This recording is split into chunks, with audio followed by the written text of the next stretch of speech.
70 to 80% of people with ADHD have cycles of anxiety and depression. The classic story that I hear is, I've been feeling like this for as long as I can remember. I've been treated with antidepressants. When you hear this as a healthcare professional, you need to have some understanding of the nuances. Otherwise, you're going to diagnose that person with generalized anxiety disorder. Dr. Shyamal Mashru is an award-winning psychiatrist and ADHD expert. Working in both the public and private sector, he has a deep understanding of ADHD and the consequences it has on your mental health. People with ADHD release melatonin. So melatonin is a chemical that tells your brain it's time to switch off now and go to sleep. They're releasing melatonin about 3 hours later than non-ADHD people. So their sleep cycles are shifted. Coupled with patients essentially procrastinating their sleep and doom scrolling social media until it's 2, 3 in the morning. They're absolutely knackered. They fall asleep with the phone by the side of the pillow. Naturally, you're going to struggle to wake up. What are the long-term consequences to someone's self-esteem after they repeat this pattern time and time again? I think the impact on self-esteem comes from a core. Dr. Shyamal, thank you so much for joining us. Thanks for having me. I know how hard it is for many people to get in front of a good psychiatrist. So on behalf of all of the listeners and the viewers, a huge thank you for being here. Yeah, no, I'm really looking forward to this. Thanks, Alex. You've treated a ton of people for ADHD, and I wondered, is there a common trait that you see binds them all together? Yes.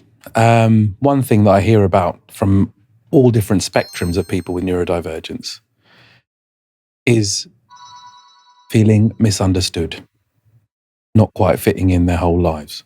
It's often quite a revelation for people once they are diagnosed, actually, and then they reflect back on their life. So they felt misunderstood by teachers, by their parents, by partners, people at work, struggling to fit in socially, academically, in work and education, etc. I think that's one common trait that I see amongst all different types of people with neurodiversity, whether they're very successful or they're really struggling. That's something I see in everyone. Would you say it's an innate human desire to be understood? Definitely. I think so, to some extent. So socially, it depends on your personality type. Socially, if you struggle to fit in, you're going to go one of two directions. Either you're going to move inwards and avoid social contact. But those people will often say that they felt actually incredibly lonely. That wasn't something that they loved doing. Or number two, you're going to do everything possible to fit in. So how do you then fit in? You start people pleasing. You might come across overly enthusiastic. You know, people often say with ADHD, or when I was young, people thought I was a bit intense, kind of in their face. But what's going on there? Why are you intense and in their face? Because you're trying to try best fit in. You're like, oh yeah, no, me too. That happened to me as well. I agree with you, blah, blah, blah. So you're naturally trying to do that. You then move into your work environment. You have, you say you're new to a job. You have work parties, work gatherings. Then you get all wound up about, right, I've had patients say to me, Dr. Shy, I've actually had to rehearse conversations before going to an event. Mm. And they thought everyone does that. And they find it, a bit jaw-dropping when I said, well, not everyone does that actually, Or when you're going on a second date, because the first date went well, right? So you don't want to mess up that second date. So then you're in the conversation with this person opposite you, and all you're thinking about is pay attention. Pay attention to what they're saying. Don't look weird. Don't, make sure you look like you're paying attention. Do the nodding and all those things, right? I'm laughing because I can see myself so much in what you're saying. Yeah. So, and then actually in all of that, signals to yourself of pay attention, you're actually not paying attention, right? And then you're like, oh God, they're going to find me out. So then what are you going to do? You're now getting anxious. I'll have a drink. I'll have a few more drinks. Now I've told them everything about myself. I've revealed too much of myself. You wake up the next day, not just with a hangover, but with that dreaded feeling of, oh my God, what did I say? Right? So that we all have this natural desire to want to fit in. Whether you have ADHD, you don't have ADHD. I just think that is a human desire, but how we respond to that can be different in different people. So relatable. Masking is exhausting, right? It took me so long to realize eye contact was masking. You can either have my attention or my perfect eye contact, but you can't have both. And even looking at you now, and generally in social situations, if I'm making eye contact with you, what you're saying probably isn't going to go in. And when it's my turn to speak, I'm going to look silly because I haven't been paying attention. When I look at someone like yourself who's put so much of their energy into raising awareness on a particular topic, I always wonder where their motivation comes from. What is your mission within the world of ADHD? So I have two missions, which are kind of linked to each other. There are going to be loads of people who are doom scrolling and watching this episode at 2 or 3 in the morning on their phone, right? Because they can't get to sleep. And they're in a desperate situation, right? They're in a desperate situation because they're not managing their relationships very well. They're being performance managed maybe at work, or they're just in a job that they hate and they can't get things done. Or they're a student and they're really struggling with education. One of my missions is to raise awareness that this is very treatable. Now, I don't want the neurodivergent community to be up in arms here. I'm not saying there are lots of strengths with people with neurodiversity, but I see the struggle, right? You come to see me or my colleagues at my clinic because you're struggling. This is highly treatable, not just with medication, with things like coaching and therapy as well. So don't just sit there in despair, right? Don't procrastinate by watching only the videos. Watch the videos, it's great, but do something about this. My second point that I want to make on this is find a suitable healthcare professional. This has become a very commercialized industry in healthcare, right? And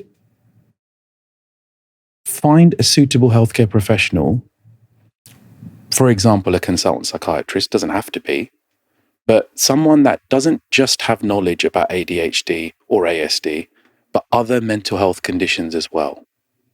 Because what you don't want is to be misdiagnosed for something else, which happens to so many people, and then get the wrong treatment.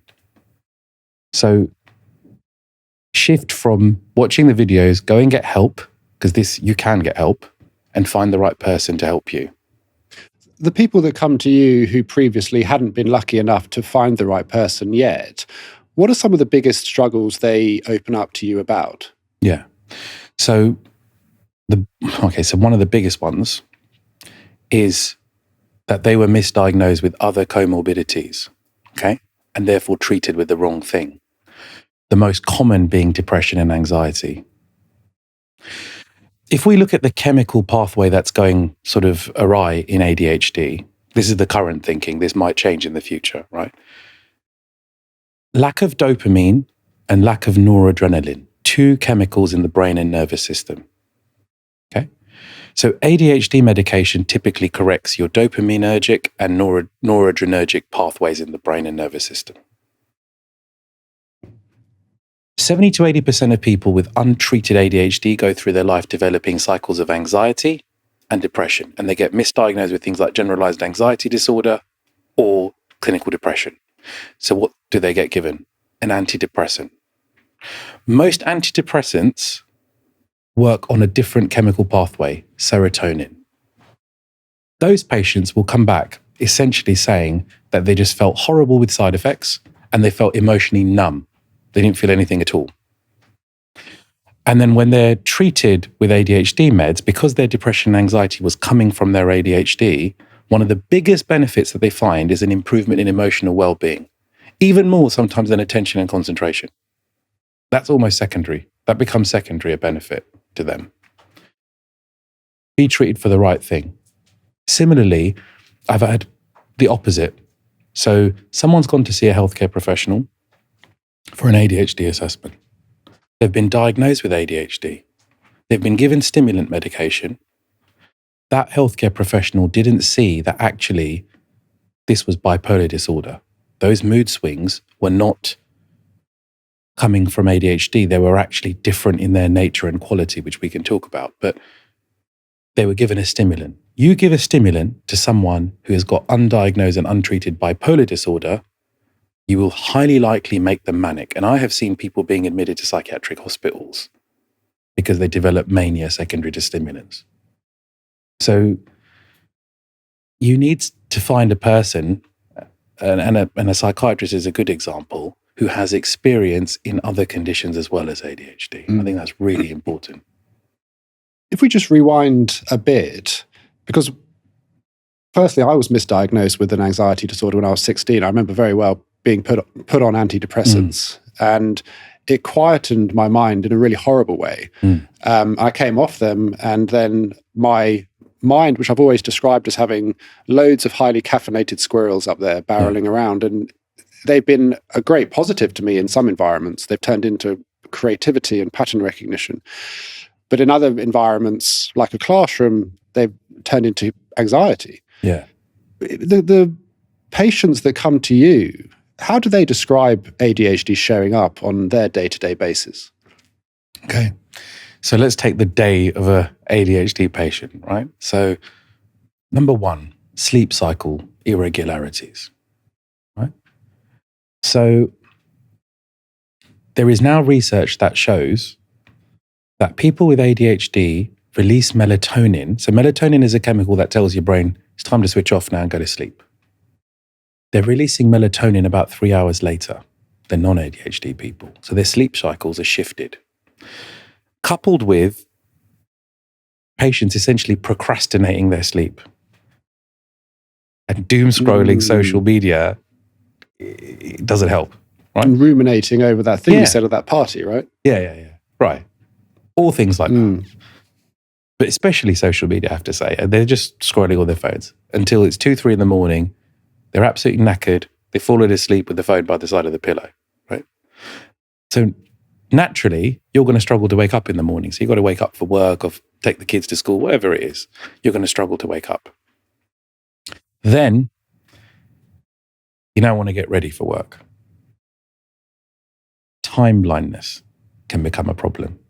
So you either overestimate or underestimate things, how long it takes to do things. So it's not just about running late. It's about not regulating your time, right? I've had patients who come to see me, they've got an afternoon appointment with me. They've come in the morning because they're like, I can't do anything else for the rest of my day, right? For fear of being late. They'll be sitting in the cafe opposite for hours. Right? Or they may run late, with work, etc.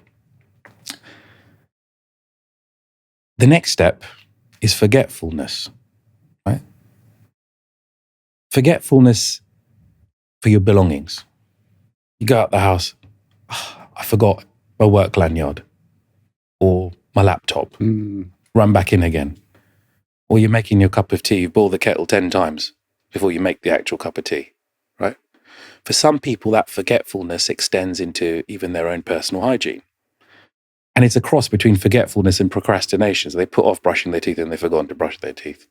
For some people, it's even more severe. It's eating or drinking, it's showering, depending on the severity. Then it's your weekly shop, right? So you've either got too much milk or too little milk. You've been spying on my fridge. Yeah. So items have gone off in your fridge, maybe. Or you needed to get milk. You went to the shops, you got everything but the milk. Or you had enough milk, but you ordered the milk again. Things like that. Going to the supermarket without a shopping list is never a good financial decision. Yeah, no, but even with the shopping list, patients will still get distracted and just forget the thing that they needed to get, right? And then spending. Some people, it's really severe. They get into sort of major debt. For a lot of people, it's not that severe, but they lose track of budgeting and their finances, right? That happens as well. And then obviously the impact on education and employment. That plays a big role. So these are all the different sort of factors that we see, that I see. Hugely relatable. Your anecdote about having an appointment at 4 p.m. and not being able to do anything before that, waiting mode is a real place to be trapped in. Yeah. And getting ready. I think when I reframed 5 minutes as 300 seconds, that helped. Because in my mind, I say, I'll be ready in 5 minutes. And that seems like a lifetime. Yeah. You change it to 300 seconds and suddenly you realize you don't have time for a shower, dry your hair, get ready.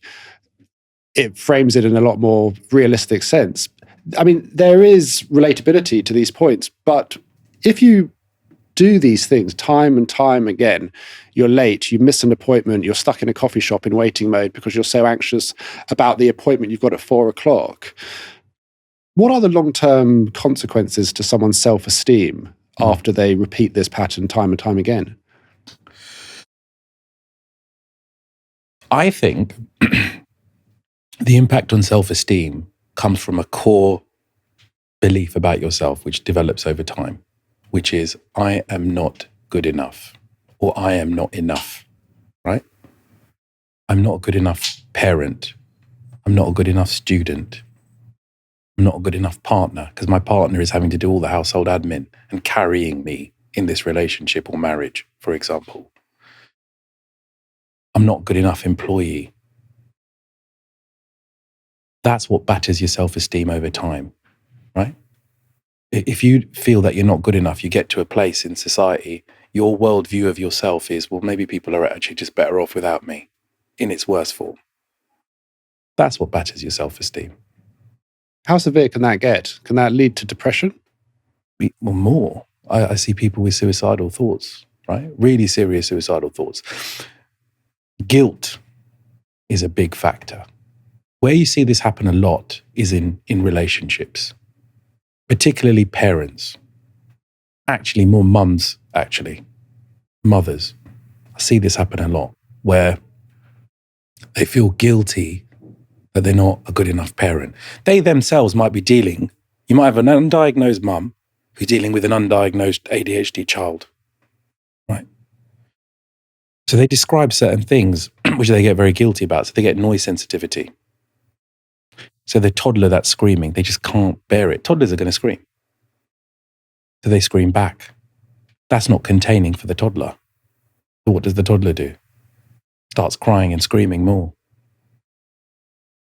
Afterwards, mum feels terrible. Mum feels, I'm not a good parent, right? Guilt is the big one. And that's when you start having those thoughts, and this is where you really should get help, I think. When you start having those thoughts that the world is a better place without me, that's a dangerous area to be in. It seems tragically unfair, though, because in a world where there's so many people, it seems that the neurodivergent people are the ones struggling. So in the world where there are so many people, how come the neurotypicals have won? This could go to a question around, why does neurodivergence even exist? Okay, so let's start with that first. You may have heard of the hunter-farmer hypothesis. Yes. Right. So maybe for people who haven't heard, who are watching this and never heard of this before, if back to early human ages, you're a hunter, it would have been an evolutionary advantage for you to have what we now call ADHD traits, right? So being constantly on the move, which is what we call hyperactivity symptoms. You would have been up all night stoking the fire, watching for prey. Yeah. And also be ready to run, right? And constantly scanning the environment for stimuli, which what we now call being distracted by environmental stimuli as a symptom, right? That would have been an evolutionary advantage at that time. So if it's an evolutionary advantage, that's going to get passed on to your offspring by the laws of evolution, right? So all the hunters would have had a higher proportion of what we call ADHD traits compared to the farmers who maybe had a more passive lifestyle, more routine. There might have been less ADHD traits over time with the farmers. But we're not living in that society anymore. So there's an evolutionary mismatch now. We are living, perhaps a lot of people are living in a more sedentary lifestyle, where those traits are now seen as maladaptive in today's current society and environment. And that's where the neurotypicals might win, because the environment is not catered correctly. And I want to go a step further into this, into looking at the education system. Okay. And this is not a dig to any teachers or schools out there. But the education system, in my view, is still very archaic, even today. It's so theory-based. It doesn't encourage entrepreneurialism or entrepreneurial spirit, right? You do well in your GCSEs, then you do well in your A-levels, you go to university, you do well in your degree. It's all based on books and learning, which is fine, but where's the practicality? That type of learning does not necessarily suit people with ADHD. I think school's a trauma factory for people with ADHD. Right? So you might have someone who's really bright. Their natural IQ might be really high, but in that environment, they don't do well. Okay? Then you go on to employment. If you look in certain employment sort of mainstream professionals, what do they look at? Academic merit, what was on your CV, especially graduate jobs.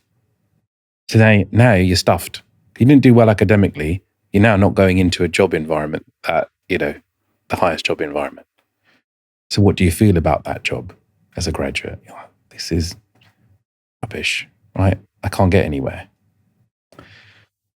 Now, modern day jobs, what do they involve? Especially at a junior level, most jobs, admin work. At junior level, you don't have other people to delegate your admin work to. You are the admin work, right? I mean, AI is going to probably take over all of that, but that's a different conversation. So you are the admin work. People with ADHD don't necessarily do well with admin work. What else do you have in jobs? You're taking the notes as the junior in the meetings. Struggle to focus in those meetings. You zone out. Oh, God, I forgot. What did they say? So it's almost like the world as it is kind of geared against you. Whereas a long time ago, it was advantageous to be you. Right? So it's not a biological error. It's just that we're living in a different world now. If people with ADHD used to be the hunters, but now you can go to a supermarket to buy your food, that strength has now been made redundant.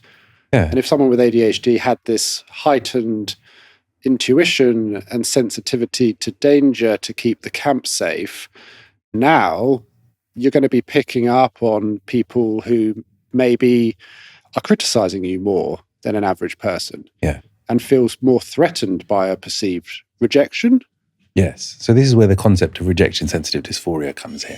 A quick word from our sponsor. As the winter approaches, there's no better feeling than that moment at the end of the day when you can switch off your ADHD brain, get all snuggled into a warm bed with a nice cozy hot water bottle, a cup of hot chocolate, and watch The Holiday for the 1,000th time. But, oh no, wait, you can't relax because the washing up hasn't been done. You haven't paid your bills and you've forgotten to pick your son up from school again. Well, this is where the Tiimo app steps in. Tiimo app has organised me so well, I almost have too much time to snuggle up with my hot chocolate. Tiimo is the ultimate planning partner, checking in on you to see what you need help with and what chores you need to accomplish day to day. Tiimo is designed by neurodivergent brains for neurodivergent brains, and you can tell it's built to adapt to your neurodivergent way of thinking and be flexible to your way of planning. And now it's even more simple with the AI planning assistant. Tiimo offers an incredible new voice transcribing service, making it even easier to use. It's almost so simple that it feels like a cheat code to play life on easy mode. Give it a go and use the link in my bio for 30% off.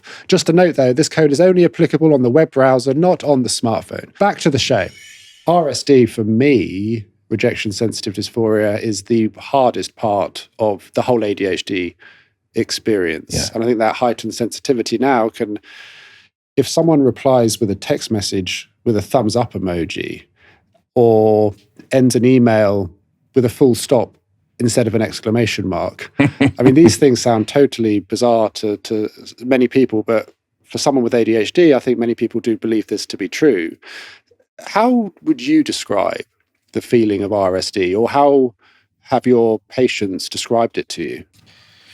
So one thing I want to say about RSD, let's talk a bit about research into this, right? Because there was a chap who's still around actually called Dr. William Dodson. Yes, I know him well. Right? Who's done a lot of work in this field. What he's found, and I've probably seen circa 15,000 patients So I'm going on my own experience. I'm not a researcher, but I'm just also going on my own experience. It's currently not part of the diagnostic criterion for ADHD, right? But it's seen in almost every patient to some degree. What Dr. Dodson found was that in up to a third of patients, it was by far their most crippling symptom. I think that's, in my own experience, I think it's higher. More common in women than in men, but I've seen it in tons of men as well. So the reason why it's been hard to research this is because it's actually very hard for patients to describe, and it's hard to quantify. And when something's hard to quantify, it's very hard to do research on it, right? The closest that I have got to describing this from patients is, for some patient, it feels like a physical pain, right? Like chest pain, or they feel tight in their chest, or quite physical. It comes on all of a sudden, and there's normally an obvious trigger. Those are the qualities of it. And it can last for varying amounts of time, actually. For some people, it can go on for a long time, actually. When I bring this up in an assessment with someone, because it's obvious when people are giving me examples of it, they don't know what it is. They break down. This happens so many times where people just break down into tears because they finally feel seen, right? And there's a lot of shame that comes with RSD, where you try and hide this feeling from everyone, right? You hide it. And when it's finally seen, it's like, oh, that's what this is. And just knowing it in itself, that's what this is a massive part of the therapy afterwards. Because if you know now what this is, you start picking up the warning signs or the triggers, okay? And then you can prepare yourself a bit more mentally because you know this is what this is. And eventually, right, it doesn't feel great, I don't like it, but it will pass. And then you start rationalizing things a bit better. You know, maybe that full stop it's actually all right. You know, it doesn't have to be the enthusiastic exclamation mark all the time. Is your boss asking you for a quick chat on a Monday morning? Triggers. I mean, the worst one. That's the worst one. I mean, that's a clear one, you know, or showing someone your favorite film and they get up to use the bathroom and say, don't worry about pausing the film. Or you could find out there's a social event and you ask the person if you're invited and they say, come if you like. No, worse still, you're going to go to the social event. You are invited. Then you start thinking about, I don't want to put my foot in it. I'm going to be meeting people. This is, say, a work event. So work events are not, you know, they're not really a party, right? It's still a work event. You can't just go mad, right? You're not amongst your closest buddies. It's still a work event. You've got your boss and other people there. So you absolutely start stressing out about that event. It's an overwhelming, intense, instant. And I want to talk about this because we say sadness, internalized or externalized, but I feel like there's sometimes a lot of rage that can come after a trigger, immediately after a trigger. And often that's internalized. And I feel like if you know someone well, you can see it. I feel like the partners of people with ADHD can often see the moment they're triggered and they can see that they're hiding it. But this rage that, if not understood and you do externalize it, it can be the cause of so many blow-ups, arguments, rage quits of jobs. Where does that rage come from? Is that coming from a different place to the sadness? I think there's a mixture of emotions that go on. But I think the rage is coming from frustration, right? A lot of it's frustration. So if you go through life being misunderstood and you don't even know how to put words to this, so you don't know how to make other people understand you, that's very frustrating, right? So I've had patients tell me, when I asked them a question in a history saying, oh, have you self-harmed? They said, well, I've not cut myself, but I've bashed myself like on the head. I've hit myself out of frustration. It's frustration. And frustration has to either go external or it goes internal. And you just get angry because you're feeling misunderstood and you don't know how to explain yourself. It makes so much sense. I think you could be on social media and you see a picture of a group of friends and you haven't been invited, and it can completely derail your day to the point where you fill up with shame because you don't understand how 30 seconds ago you were in a great mood, almost euphoric sometimes, depending on what was going on. And then suddenly you've seen something and you've completely changed, whether it's internally or externally.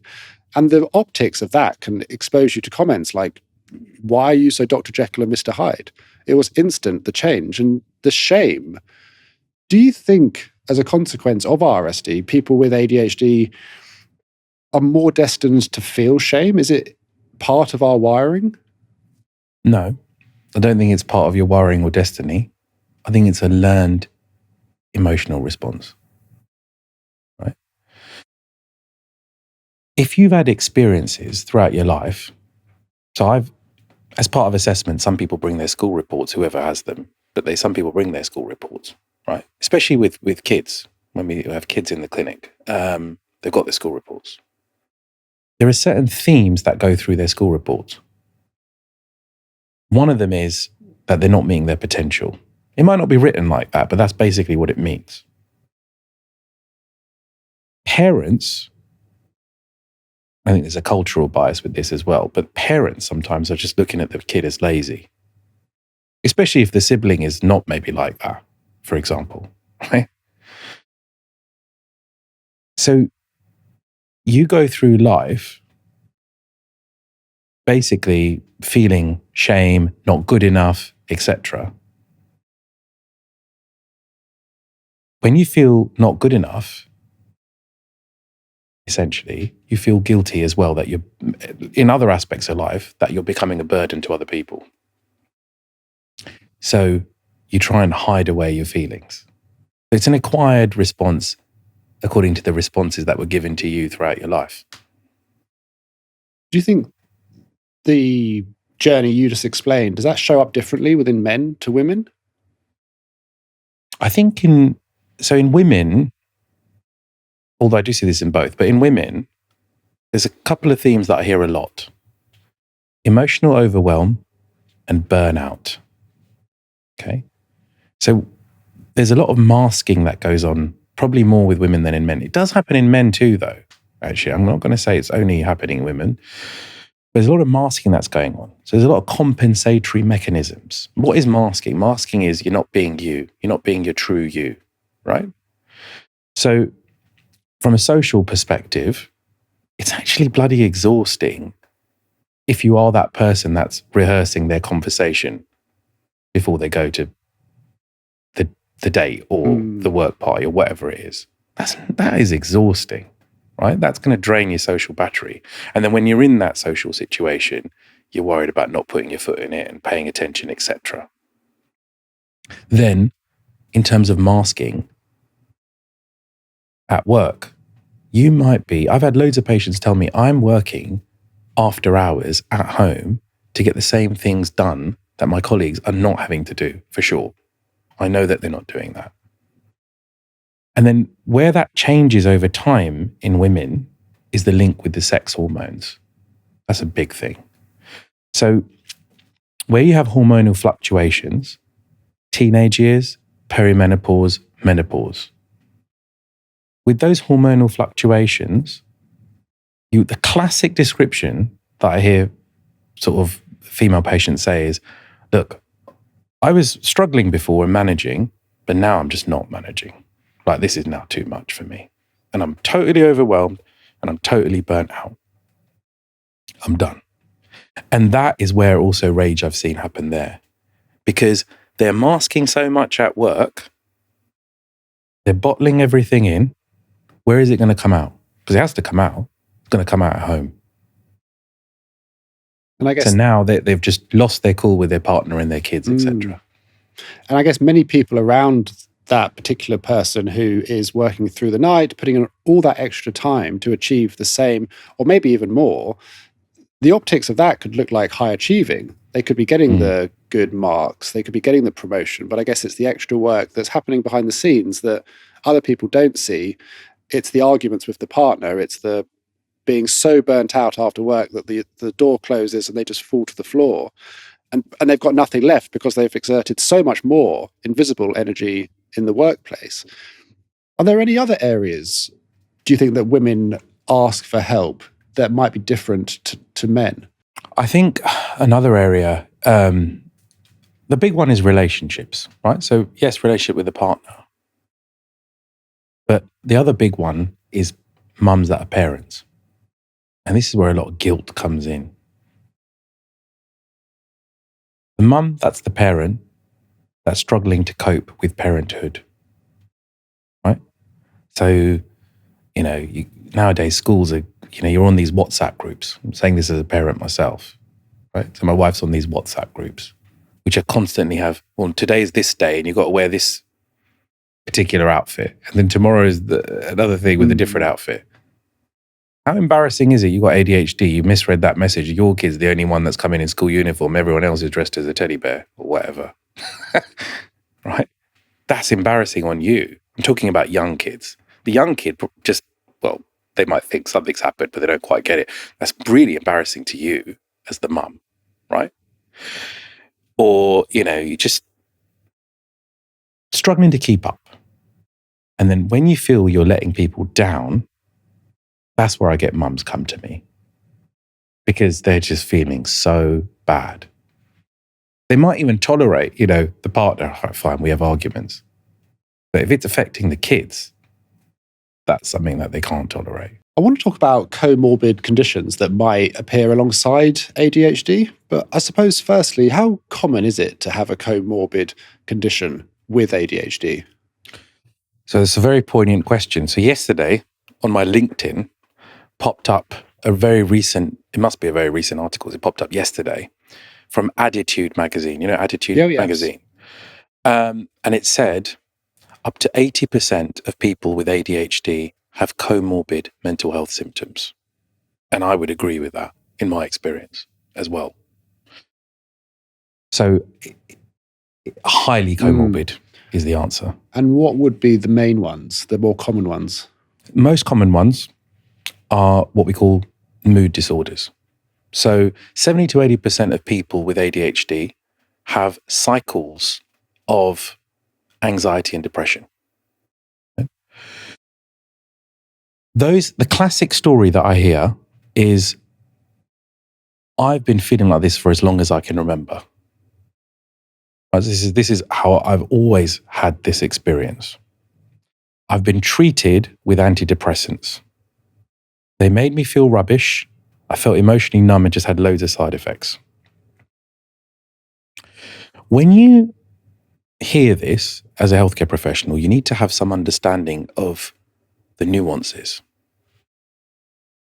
Otherwise, you're going to diagnose that person with generalized anxiety disorder. The anxiety in ADHD, in my experience, is different in its quality. It's typically task-related, or there's an element of social anxiety. We've spoken about RSD. So task-related is, I've got that big project, I've got that big presentation, I've got my dissertation to get done and I just don't know where to start. And it's due. That's different to generalized anxiety. Because in generalized anxiety, someone is naturally a worrier about everything. So they might develop health anxieties, they might develop phobias, all sorts of other things. Why is it important to know the difference? Because you're treating different things with different chemicals. Most antidepressants contain a chemical or enhance a chemical called serotonin. That's not what's deficient in ADHD. What's deficient in ADHD primarily is dopamine and noradrenaline. So you're just now going to get the side effects of high serotonin levels, basically. Other mood disorders, bipolar disorder, very, very careful to tease out if someone's got bipolar disorder. Because if you give someone who's got undiagnosed bipolar disorder stimulant medication, which is the first line of treatment in ADHD, they are 10 times more likely to become manic than if they didn't have that medication. So what are the characteristic differences in bipolar disorder? You get mood dysregulation, but you typically get weeks of hypomania or mania, and then months of depression. You can almost see them, those changes, they're that prolonged. Whereas the mood swings you see in ADHD are going on within a day, typically. Number two, the mood changes that you see in bipolar disorder are what's called not non-congruent with the situation. So what that means is if someone's manic, there might be a terrible circumstance that's going on and they're laughing away bizarrely. It looks strange. That's not what you see typically in ADHD. What you see in ADHD is people experience appropriate emotions, but more intensely. They experience the high highs and the low lows more intensely, but it's appropriate to the situation. Right?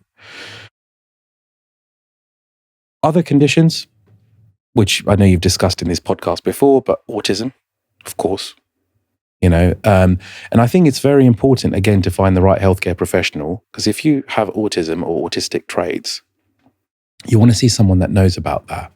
Because again, when it comes to ADHD treatment, when you treat someone's ADHD symptoms, their autistic traits become more prominent. And they need to be counseled about that. Right? That person will describe saying, I feel like I'm losing my personality here, becoming more inwards. It's because I've taken out the other thing that made you more extroverted, and now you're left with the autism. As a healthcare professional like yourself, because it sounds like there's a lot of potential comorbid conditions, how difficult is it a job to tease apart and identify them individually? I think this is where seeing someone with the appropriate expertise is really important, right? I'm not having a knock at any other healthcare professionals here. I'm really not. But for example, a consultant psychiatrist, we've had to do training and had clinical experience in lots of other conditions. Another one actually is addictions, which maybe we can talk about, but that's another one. There's that phrase, the man with a hammer sees every problem as a nail, right? If you only know, if you've been on your few day training course about ADHD and you really don't have other experience of other mental health conditions, you don't know what someone with, what does a patient with bipolar disorder look like? What do they say, right, for example? Or you don't have experience about addictions, for example. You're not going to even know to ask the right questions. So you're going to have your list of ADHD symptoms, and you've either got that or you haven't got that. That's, to me, not the way to do things. You need to do a comprehensive overview of a person, right? If I was a patient, don't just tell me yes or no, have I got ADHD? That's not what you want to know. I think you want to know, well, give me an overview of everything that's going on with me and what can I do to help myself? What can you do to help me? Treat the person as a whole. And as a healthcare professional, you must have to have an awareness of masking, right? Because is it possible for the different comorbid conditions to perhaps mask each other? And look like each other, right? There's a lot of talk in this field around, is this a condition that's being overdiagnosed? And I think we're coming to more and more understand that actually it's probably been misdiagnosed and looking like other conditions all along. But actually, I think it's even more dangerous to diagnose someone with ADHD when actually it's not ADHD. And then you start giving them treatment for something that it's not, and you might be making those other things worse. If you give stimulants to someone who really does have generalized anxiety disorder, who doesn't have any management with, say, an antidepressant, you're going to make that person really anxious. You're going to aggravate the generalized anxiety disorder. How do we make sure that there isn't a misdiagnosis and therefore a misprescription causing someone with generalized anxiety disorder, or maybe another BPD who might therefore go into a mania? How do we limit those misdiagnoses from happening? So, well, maybe at this point I'll talk about how me and my colleagues, for example, at our clinic, try and untangle these different conditions, right? The first step, if you came to see us at our clinic, you're going to get given some pre-assessment forms, which is probably the bane of your life as an ADHD person, but those forms are important. One of those forms is asking about ADHD symptom frequency. The other form is asking about autistic traits, even though it's not so we have a certain type of assessment where we do a combined ADHD and autism assessment, but even with our generic ADHD assessments, because it's highly comorbid, we ask about autistic traits. Number 3, there's another form asking about depression and anxiety symptoms. We then ask you to give us informant reports from collateral, other people close to you, about your childhood and your adulthood to get a longitudinal picture of you, right? What has Alex been like his whole life, if at all possible? During the assessment itself, we will ask about ADHD symptoms, obviously, because that's what you came for, but we'll also ask about past psychiatric history. We will get information from your GP, with your consent, from your medical records. Have you seen other mental health professionals? Can I see those letters? Because of knowledge of medication, if you tell me your medication history, I'll tell you what you were diagnosed with, whether that was correct or not, right? And then we'll do a mental state exam. A mental state exam is a description of how is Alex presenting to me right now. And again, this comes with pattern recognition and experience. If I have seen enough people with all these other conditions, I'll spot it. But if you haven't, you don't know what you're spotting. Right? So then it's just ADHD, not ADHD. What about dementia? Because I've heard some scary headlines that are linking ADHD to a heightened risk of developing dementia. Is there any truth to that? Is there any new research that backs that up? There's some very interesting research around this, and it's current in the last year. There have been studies done across Europe, big-scale studies, that show where they've looked at populations of people with ADHD and without ADHD and matched for other confounding factors, right? If you are left untreated across your lifespan with ADHD, you are at 2.5 to 3 times more risk of developing dementia compared to someone who doesn't have ADHD. But then follow-up studies have showed, specifically with stimulant medication, that if you are treated, you are at the same level of baseline risk as someone who doesn't have ADHD. So without treatment, what is causing the heightened risk? Lifestyle choices? That's very hard to answer. I think if we look at the treatment, some theories are around neuroplasticity. Okay? So if you're modulating neurotransmitters, the dopamine and the noradrenaline, you are changing brain chemistry across time.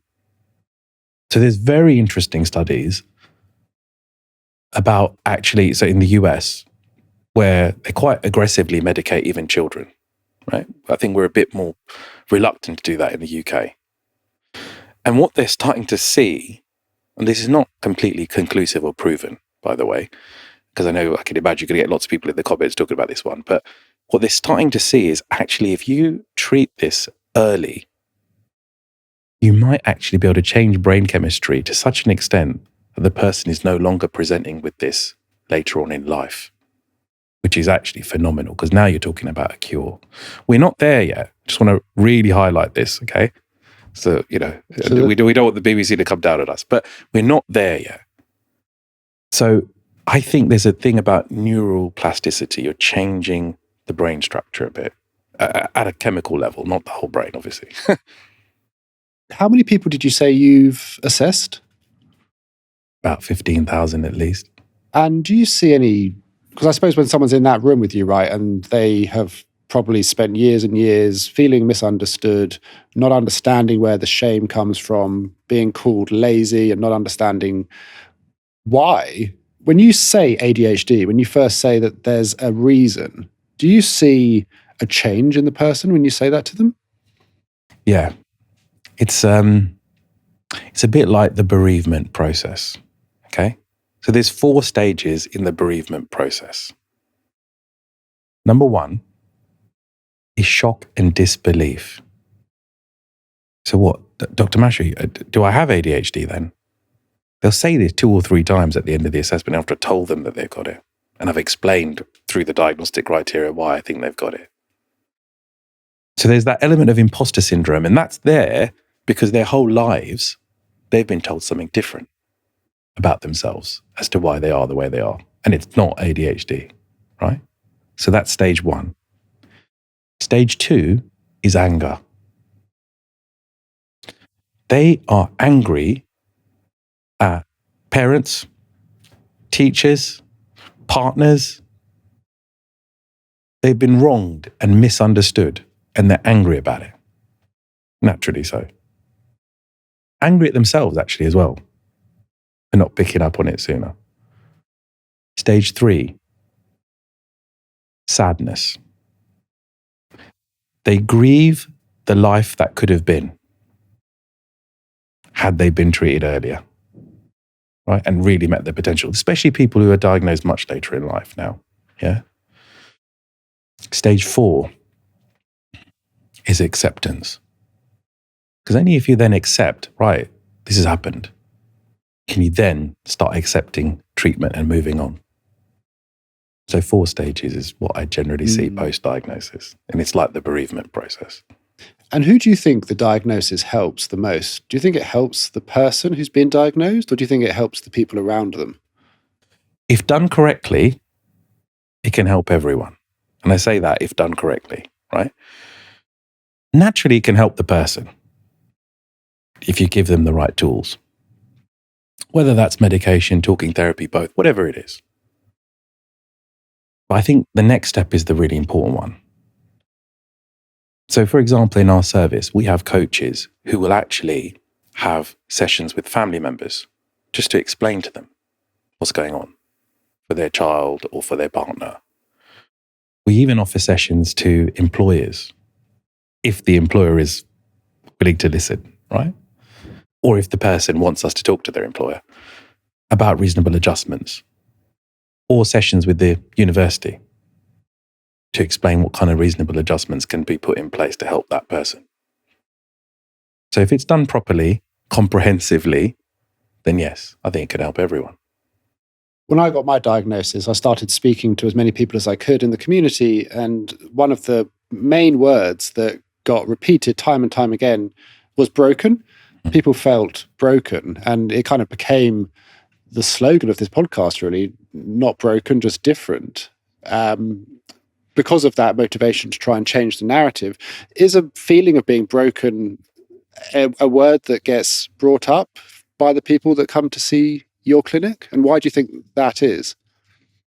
I think the word that gets brought up in the people that I see is despair, right? Despair. There are loads of people who are watching this podcast right now, 2 or 3 in the morning, you're not going to sleep. You're watching this. What's driving that, apart from your ADHD maybe? You're desperate. You're desperately, internally, maybe stuck. You're stuck and you don't know what to do. And that goes back to the original question about what my mission was.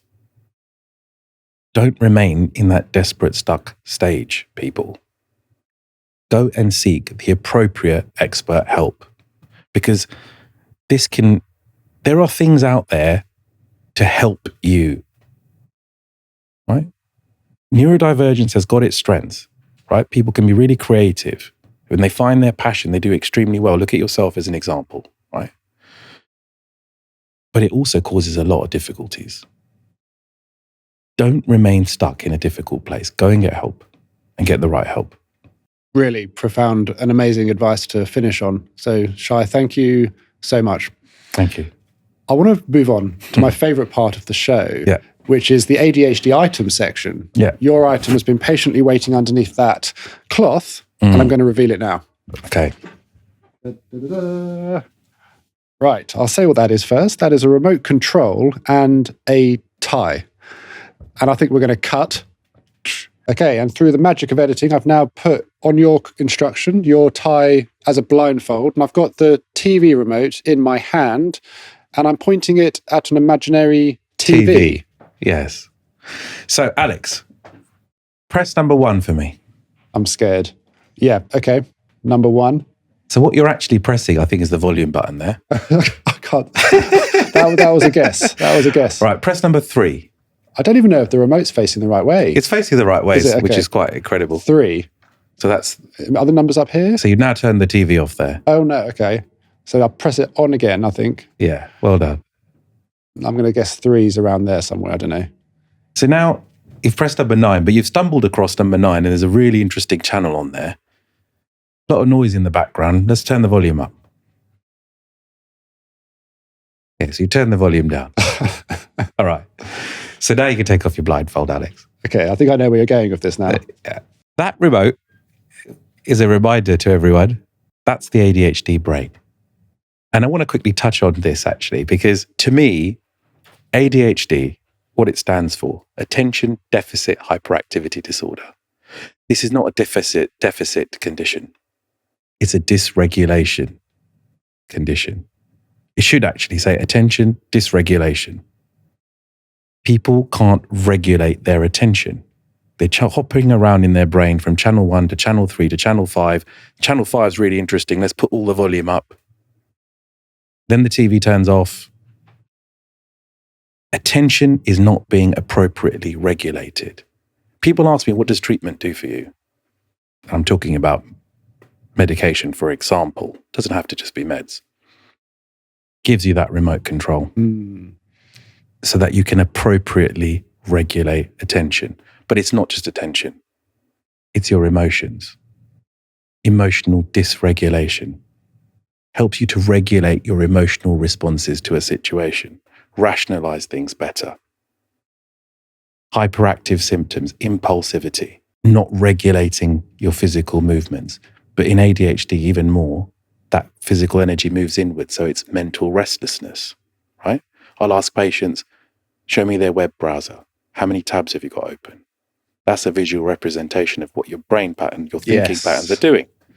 It gives you the remote control. Go and get yourself a remote control without a blindfold. Go and get yourself treated. You never know what's going to be on each channel. I accidentally put on channel 9 and it could be a space program, and that could trigger a hyperfocus for 2 days, pulling me away from my primary objective. Exactly. And then the self-esteem issues that can come with being distracted again. But the symbol of that remote control is to give yourself the power to control your symptoms. Yeah. Shy, truly fascinating. And this will grace the shelves behind us where all the other ADHD items are placed. I want to move on to the ADHD agony aunt, which is called the washing machine of woes. Mm-hmm. And an audience member writes in with a question, a woe. It goes in the washing machine. And it's a washing machine because it represents, for me, memory loss. Okay. Because I always forget my clothes in the machine after the cycle's finished. All right. And I do ask all my guests, do you relate to that? Do I relate? I definitely see that in other patients. I'm not sure if I relate to that all the time, but yeah. I have been using the Tiimo app, which is the sponsor of the show, and I've been getting a lot better. They give me a little prompt to remind me to empty my washing machine. This week, Shy, someone has written in and asked, both of my parents have ADHD and I'm 16 without a diagnosis. If I want an assessment, what can I expect and why are waiting lists so long? Okay.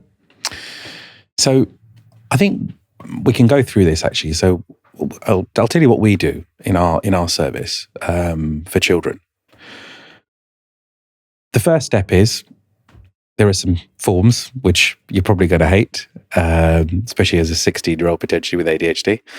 Those forms are for 3 people to fill out: your teacher or your school, yourself, and your parent. You will then have a detailed assessment that goes through, like I said, not just ADHD, other possible things that might be going on for you. How do your symptoms impact you? And where do you want help with? So we tailor that towards you. If there's also then liaison required with your school, for example, maybe at 16, we would assist with that as well, because I think that's probably a big problem area, but not just school, but there might be lots of other things going on too for you. And then essentially treat you appropriately according to your needs. I think the second part of the question is, why are waiting lists so long? I think the reason for that is because the current resources are being outstripped by the current demand. Simple supply and demand. There's been increased awareness about ADHD and other neurodivergences, right? So schools, etc., have not been given the funding to match that demand. So a lot of these people were unrecognized before, especially if they weren't tearing up the classroom, right? The more inattentive people. They were just going through their sort of education system, quietly doodling away to themselves, being distracted in their own thoughts, not troubling anybody, right? Those people were missed. But now there's more awareness. So those people are putting their hand up saying, I need some help. But the help hasn't caught up. Fascinating, Shy. And it makes a lot of sense. I want to say thank you so much again. And just finally, we're going to do a new part of the show, actually. It's the previous guest has written a letter to the younger version of themselves. And I want to deliver it to you. And if you could kindly read it out to us. Yeah. If you could kindly read out the letter. Okay. Dear my younger self, the life and version of yourself that you want to be when you grow up is even better than you wish it to be. The hopes, daydreams, ideas, and fear you have is your gift that will make your future amazing. Don't stop dreaming. Believe in yourself. It is all going to be a wild ride. Enjoy it. It's very positive and exciting. That's nice. Amazing. Thank you. Once again, Shai, thank you so much on behalf of everyone watching, listening, on their mission, grappling to try to understand how their brain works. Thank you so much. Thank you.